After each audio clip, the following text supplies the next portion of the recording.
Welcome back to part 2 of our delicious conversation with Dr. Alan Barnard. He is an expert in the theory of constraints. He's helped leaders at Fortune 500 companies. He's worked with individuals in over 70 countries harness the power of what he calls the Procon Cloud method. He also has the Harmony Decision Maker app and helping you and I make better business and personal decisions effectively.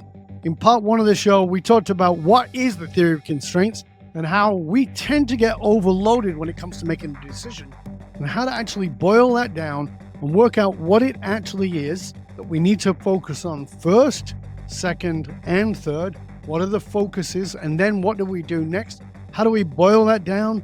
We've looked at how your intuition, what that is, and how your intuition or the need for intuition can actually be a problem if you don't have enough background in the very thing you're trying to develop your intuition around. He explained the theory of constraint to us in a way, in case you missed part 1, you should probably go back and listen to it, but in a way that the average 5-year-old can understand it. I like that a lot. We finished up part 1 of the show talking about this idea of AI, because we're all looking at AI these days, how AI could be a big advantage to us. But the question is, can we trust it? Because a lot of people are very afraid of it and a lot of people are very excited about it. But is it trustworthy? And Alan talked about this idea of a digital clone. It's a version of you that has your best interests at heart. And we want to talk a little bit more about that trust and building that trust. So let's pick it up from there, Alan. So I mentioned that our scarcest resource for many years was our limited attention. And if you apply theory of constraints to a constraint, you say the first thing is, how do you stop wasting it? Don't allocate it to people and things. That's not helpful. Make sure you allocate it only to the people and things that are actually helping you achieve more of the goal, that one goal that's most important to you. AI theoretically could solve that constraint. We can create a digital twin of ourselves that can be everywhere all at once, and will give so many people access to us that could never afford having that access. So we can now immediately get access to the best teachers, the best doctors, the best gurus, etc. The question is, well, where's our constraint going to move to? And there's 2 other areas that's also falling in this category of very scarce and precious resource. One is trust, and the other one is motivation. And the reason I call them constraints is that a constraint is not just a scarce resource, but it's a resource that has an asymmetrical response built into it. So what I mean by that, so if you think about attention, it's very, very hard to get somebody's attention. Very easy to lose it. So that's asymmetry in it. If it was totally symmetrical, it would be easy to figure out. Once I have your attention, it would be easy to keep, but I constantly have to invest in gaining your attention. Every 3 seconds on social media, every 3 seconds, you have to get my attention again. So it's not just keeping my attention, you have to get it again. That's a really fascinating piece for me. Yeah. Well, trust also has an asymmetry built into it.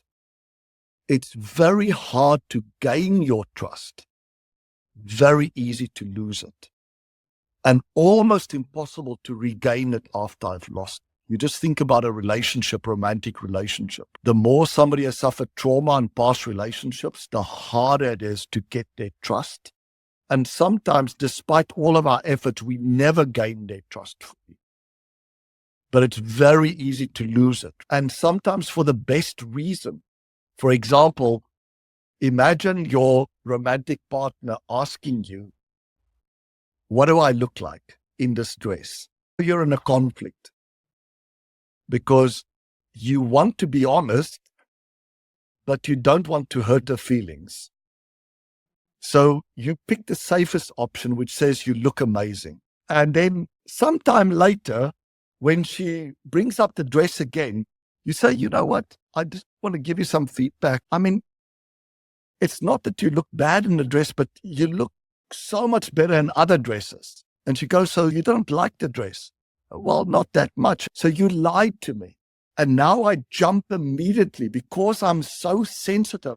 I jump immediately. Well, if you could lie to me about a dress, what else are you lying to me about? And before we know it, we're getting divorced. Apparently about a dress. But you're making a really good point here, because the problem is apparently about something. And this is the truth of the dynamics of relationship in the work that we do, is that the problem appears to be this, but it's never this. We tell people in relationship, you're never fighting about what you're fighting about. It's just never the case. It's always what's underneath that. So you're not fighting about the dress, you're fighting about trust. And if I can't trust you, why the hell am I in a relationship with you? So it's a really great point. Yeah. And a part of that trust is, will you always be honest with me? And the question is, do you want me to always be honest with you? Because we lie for good reasons. We lie to protect ourselves and to protect the other side. I gave that example because it shows how hard it is to get trust, how easy it is to lose it.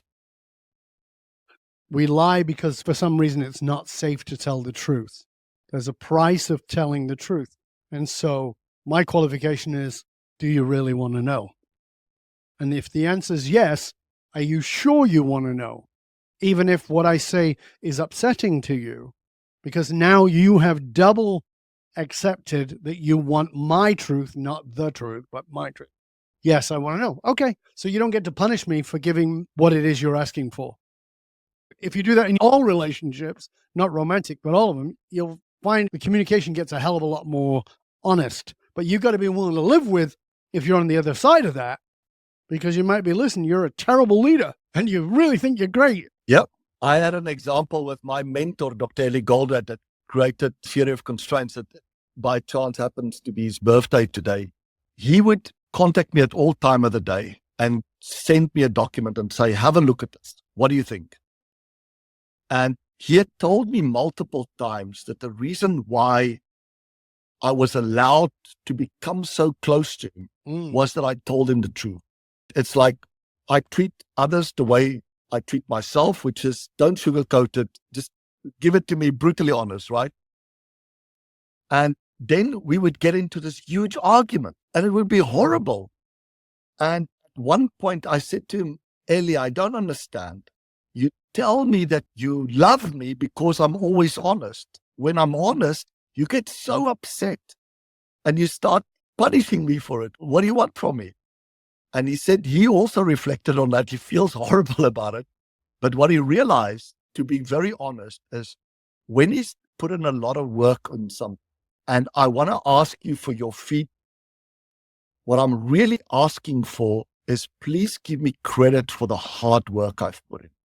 Don't tell me now what you can see that's wrong with it. That's not what I need right now. I need that little dopamine rush that says somebody I respect can see that I put in a lot of effort. Tomorrow or sometime later, you can give me the other side.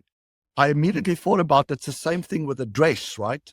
She's asking me, she's standing in front of me, how do I look?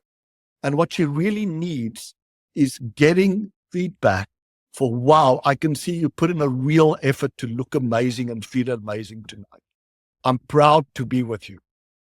Even though I don't like the dress, I appreciate that you've put in so much effort. But it's such a slippery slope when to be honest, when not to be, and how that impacts our trust. And I think that's where AI potentially has a major advantage here, is that I've already seen people that were highly skeptical of AI, that because they are the human in the loop, and they're asking a question and they get feedback. And over time, it's compound. They're really starting to think, maybe this thing actually does have my best interest at heart. Maybe it is actually helpful for me to always look at it from multiple perspectives. And that's why I see in my own personal experiences, we are gaining trust in AI that is much faster than what we could ever gain trust in a person. Yeah, I think that's a very interesting thing. I've seen skeptical people turn around because of that. And so now it becomes, what I've noticed in my conversations with pretty bright individuals is that they didn't trust AI. They discovered that they can trust the AI as it's working for them. They just don't trust the companies. And that's the distinction. That's a good differentiation, because I don't want Elon Musk or Sam Altman telling me what it means to be human, but I do trust the product they've made based on my feedback and based on it getting to know me, that it can tell me the truth. So this distinction in the transhuman movement around consciousness is the distinction. It's where the consciousness lies, and in that, the ethics, because the corporate ethics, I definitely am not trusting of, but I am more trusting of the application based on what I fed it. I think that that's a dynamic that we all are trying to work with. And we have to remember, we're only in the first couple of years of AI being public. It's like, this is crazy. It's infantile. Look at 20 years from now, the exponential growth it's had. What it will be in 20 years will be insane. Right. It sort of carries in the third type of constraint that we might have. So for some people, it's not attention or trust, but it's motivation. I classify it as a constraint, not because it's only scarce, but it also has the same asymmetrical response built into it. Very hard to gain motivation, very easy to lose it. And once I've lost it, even harder to get it back. I'll give an example. You probably know Rich Schefren, this sort of guru of the gurus in online marketing. And I was talking with him. He recently launched a program where he's sharing the prompts that he's developed to teach ChatGPT everything about you. So imagine it's a prompt of multiple personality tests that you go through. So ChatGPT is asking you the question, you answer, and then you allow it to reach certain conclusions. So the quality of the response of ChatGPT and any AI depends on two things. One is the quality of your prompt.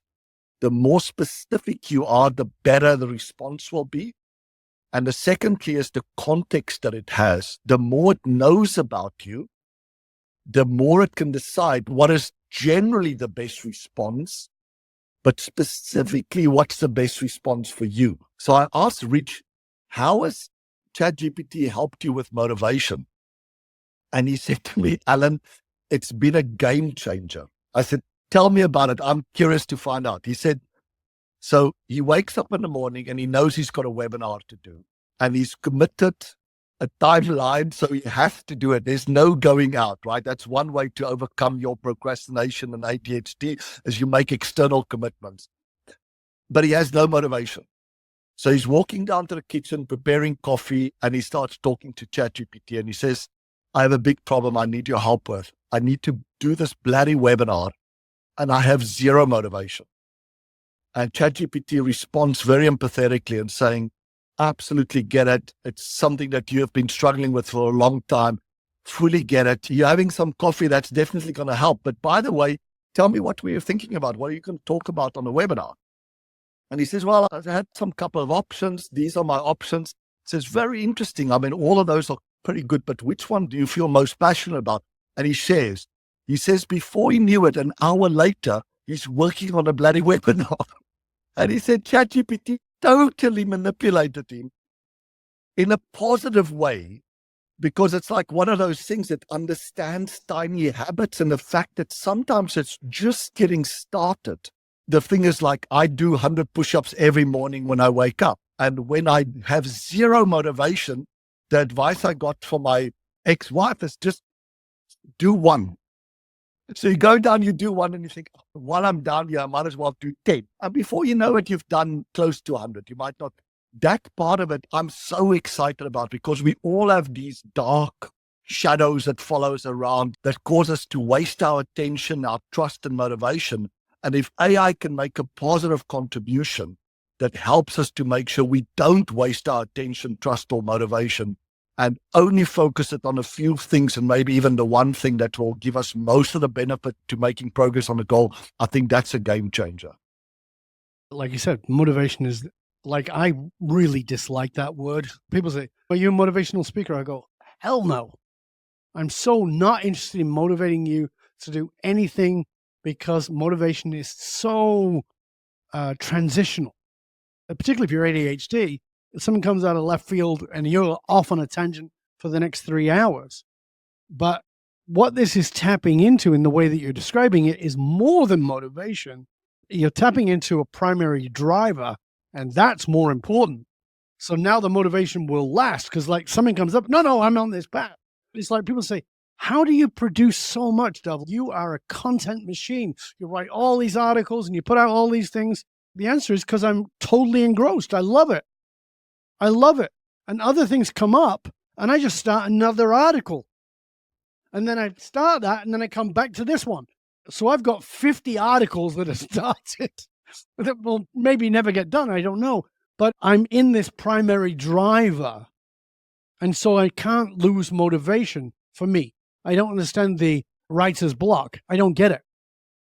At this point in my life, it might be different next week.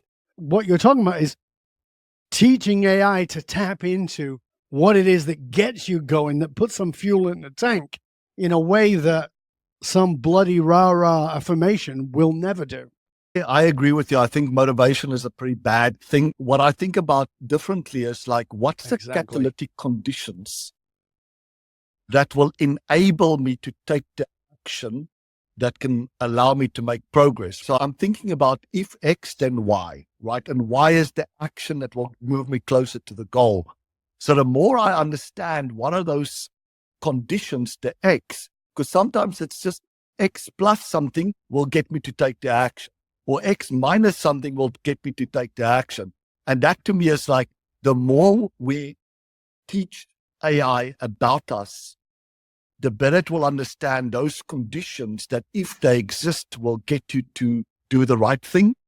And sometimes if those conditions are in place, be very careful, because that might be the catalyst for doing the wrong thing. That's especially true with relationships. Small triggering event can create very different reactions and responses from Now, I know that you have been having some conversations with some pretty big, powerful people about the theory of constraints in the big world, as in the Fortune 500, in the actual, like the biggest of the big companies, about how they're applying it. Yeah. Have you had any surprises about companies that are applying it? And let me be clear here.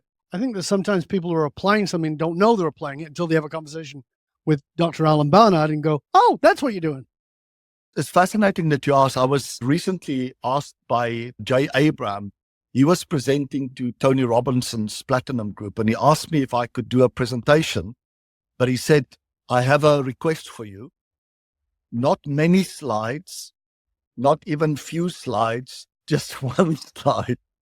I want you to share with them the one thing that makes all the difference. So what I did was I reached out to people that I have direct contact with that are top entrepreneurs, or people that I have direct contact with, one of their direct contacts, and asked them to ask the question on my behalf. One of them that was fascinating was Jensen Huang from NVIDIA. And he also applies theory of constraints, a big fan of the goal. And I asked this person, can you check what is it that he took away from the goal and how does he apply it? And it gave me a beautiful example of how a CEO must figure out where to pay attention to without micromanaging. And it was this idea that every time he engages with one of his teams, while he's engaging with them, there is 100% attention focusing on them, on that division. Then what he does is he goes, let me remind you of the goal. Let me remind you where the current constraint or bottleneck is, and what's the one problem we want to solve to get more of that thing. It could be that we don't have enough of it, or we can't do it fast enough. What's the one problem? And even though there are many other problems, but according to 80-20, we know that they will all explain a little bit less and less and less and less. So whether you pick problem number one or problem number two, as long as it's a major contribution to that gap, what it does very effectively is for the next week or whatever time period, like a sprint almost, I want you to focus only on that thing and solve and design an experiment so we test it. Problem, conflict, innovation, experiment. So those are six ones. What's the one goal? What's the one constraint, the thing I don't have enough of? What's the one problem that blocks me to get more, either by not wasting it or by getting actually more? What's the one conflict? Because that's where resistance comes in. That's where my technique of the pro-con cloud comes in, is I have a problem, I have a solution. What I realize is problem solving is finding a solution to a problem. The constraint is I don't have enough demand. Okay. The problem is I don't have a decisive competitive edge. Okay. I have a solution. I can create a competitive edge by offering a lower price or creating more value or something. But there's always an alternative, which is don't implement that solution or try another solution.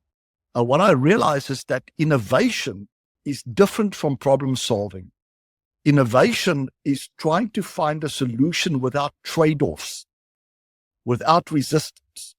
So if you imagine the two options that I have, do something, don't do something, both of them have got unique pros above them. Both of them have got unique cons. If I go for my solution, it's actually not a viable option because I have to give up the pro of the alternative of the status quo. And I have to live with the con of the new solution. So think about, say the problem is you feeling anxious. And generally speaking, when you're feeling anxious, you overeat. And now there's a solution to not overeat, to stop overeating. But the status quo is to keep overeating or snack the things that you like. Why is stopping this addiction not a viable option? Because there's some unique positive that you get from the overeating, which is it's allowed me to deal with the stress by just giving me something different to do. And there's a con of that stopping, which is it might require a lot of effort and willpower and maybe even cost more, etc., to switch a diet or whatever it is. So an innovation would be that I've added something to the solution that I don't have to give up the ability to cope with stress, which is I might adopt meditation or exercise. There's something else I must add to deal with the fact that it might require a lot of effort, etc. Maybe I get a personal coach because I'm not disciplined enough. That's a true innovation. So let's put this in real world, and you tell me if maybe I'm out to lunch. So let's take a person's in a marriage. They're in a relationship. I think most people can relate to this. They're in a relationship. It's dead as a doornail. It's a dead relationship. And so the friend says, you should leave. But the person says, yeah, but, and now they start talking about the problems. If I leave, then I've got to go out in the single scene and I've got to give up this lifestyle. I tell people all the time, nobody's doing anything without a payoff. I don't care how shitty it is or how fantastic it is. It's not just because it's fantastic. It's because even if it's shitty, there are things that are in there that are payoff you don't want to give up. And so that I don't want to give it up is what keeps people stuck.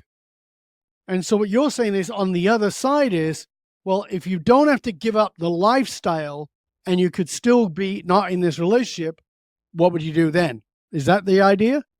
That is exactly. And it's what we've done, just to give you an example of how AI can help. So I've trained AI to follow my pro-con cloud method. So it turns out we can tell it how to think. So it will ask me, so what's your problem? And I go, my marriage is dead, right? No more excitement. We're just going through the motions. And it will ask me, so Alan, why is that bad for you? And I give it my answer. And then it says, why is it bad for the people that you care about? And you give it your answer. And then it pauses and it says, have a look at the reasons that you've written. Do you think that those reasons are strong enough that you make a decision about dealing with this? And you say, yes. You say, okay, let's go to step 2. What's your options? Is the status quo still an option? You say, yes. You say, okay, then you have a conflict of change versus no change. A separate or divorce versus don't. Great. Now you can ask it, tell me what the pros and cons are of each of these two options, unique pros and cons. And I can do it in two ways. I can fill in the answers and ask it to check it, or I can ask it, based on what it knows about me, to fill in the answers and I check it. And that's basically what step 2 is about, that concept of define a problem precisely, and I'm halfway to a solution. By defining any problem as an unresolved conflict, I'm actually halfway to a solution. Because now I realize the problem is not the problem, it's the fact that I'm stuck and I don't know what to do. Whichever option I pick has downsides. I have to give up some pros and live with some cons. And then you say, okay, let's go to step 3, which is what's the innovation? What option do I have or can I create that can give me all the pros of both options with none of the cons? And there again, I can ask AI to do it for me, and I check it to see which is the most practical and lowest cost and lowest risk, etc. Or I can fill in the options and I can ask it to evaluate it and give me some feedback. So that to me is like where the real excitement comes in, is that what we are looking for is innovations. We're not looking for a solution. The mistake that we make is we jump from the problem to the solution, not realizing that the solution is always one of two options. I think that's so great and such a good way to look at it and understand it. From a neuroscientific point of view, the habenula, which is a part of the brain that is the rewards and punishment center of the brain, tiny little part of your brain, is the part of your brain that is responsible for what we call the no-do problem, which is I know what to do, but I'm not doing it. We've all got that. And this is kind of a way to bring the prefrontal cortex into the equation and say, well, what's the innovation here?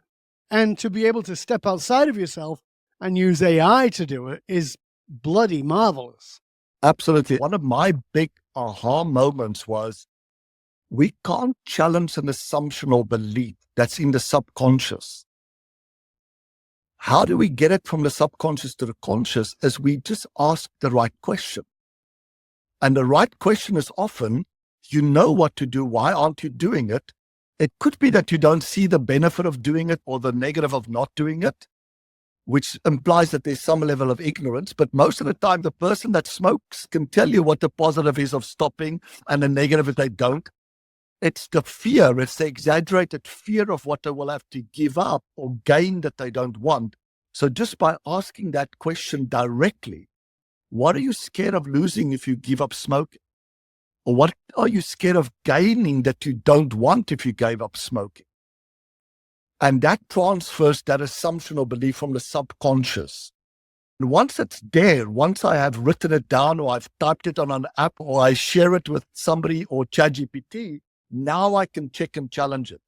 Now I can question it and say, is that really true? Even if it is true, is there not another way of satisfying that deeper need? Alan, as always, this has been a delicious, wonderful conversation. Thank you for your time. Thank you for all that you've shared, for your wisdom, and for really awakening a lot of things inside of us. It's really important. I want to make sure people can find you, find out about all your resources. Please let people know where they can find out more about you. Sure. My social media handle is just Dr. Alan Barnard. I have a YouTube channel and all my social media, so they're welcome to go there. I share a lot of research insights and case studies on that. And then all the range of apps that we've developed, they can just go to harmonyapps.com. The last app that I mentioned is just Harmony Decision Maker. They can find that on their app store, and we're about to launch it with AI. So you can really benefit from either getting the AI to do all the hard work and you just check and challenge it, or you can do the hard work and get AI to check and challenge you. But always the solution is much, much better than what we could have come up with ourselves. Beautiful. Well, I hope you'll stay with us to the end, Alan. And for you, dear listener, we'll make sure that all those links are, of course, posted in the show notes. If you didn't catch anything, don't worry about it. Just scroll down. It'll be in the show notes. And remember, if you came in at part 2 and you found this fascinating, go back to part 1. I assure you there's lots of gems in both. It's going to be great value to you. And for those who control the meaning for the tribe, control the movement of the tribe. Leaders committed to positively shaping the political and business landscape know that they've got to tap into what drives human beings and drives their behavior, and that's the emotional source code. I'm Dov Baron. I show businesses, teams, and leaders how to harness their emotional source code to drive their team. Because unified actualized meaning is the single monolithic difference between mediocrity and greatness for all individuals and companies. Remember, we need your help in staying relevant, so please go to wherever it is you tune in from and do us a favor. Rate, review, and of course, subscribe to the show. A big thank you to you, if you are a regular listener, for sharing the show with everybody you know. Till next time, stay curious, my friends. Stay curious about the decisions you're making, and can you really trust them? Maybe you need to apply the theory of constraints. And if you're not sure what that is, because you just came in, go back to the beginning, because Alan explains it beautifully. I'm Dov Baron. I'm here to assist you, tapping into your deepest meaning to reach that next level of clarity, focus, purpose, and profit in your business, in your life, and your leadership impact. And I am out.